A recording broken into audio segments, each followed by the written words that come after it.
दोस्तों, आज हम आपको शरद पूर्णिमा व्रत कथा सुनाने जा रहे हैं, जिसको सुनने से माता लक्ष्मी की कृपा प्राप्त होती है। तो चलिए शुरू करते हैं। पौराणिक कथा के अनुसार एक नगर में एक साहूकार की 2 पुत्रियां थीं। दोनों ही पूर्णिमा का व्रत रखती थीं। बड़ी पुत्री व्रत पूरा करती थी, लेकिन छोटी पुत्री व्रत को हमेशा बीच में ही अधूरा छोड़ देती थी, जिसके कारण छोटी पुत्री को संतान प्राप्ति में दिक्कतों का सामना करना पड़ रहा था। उसकी संतान जन्म लेते ही मृत्यु को प्राप्त हो जाती थी।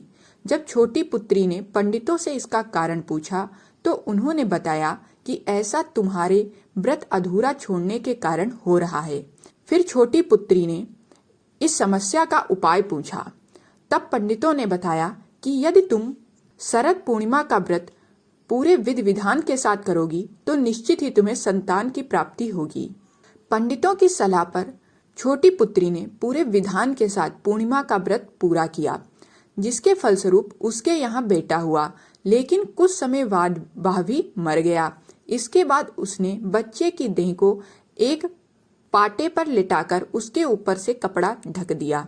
फिर वह अपनी बड़ी बहन को बुलाकर लाई और उसे उसी पाटे पर बिठाने लगी। बड़ी बहन जब उस पाटे पर बैठने लगी तो उसका लहंगा बच्चे के शरीर को छू गया और वह जीवित होकर रोने लगा।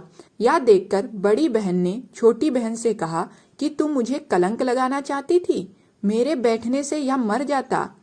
इस पर छोटी बहन ने उत्तर दिया कि यह बच्चा तो पहले से ही मृत था, बल्कि तुम्हारे भाग्य से यह जीवित हो गया है।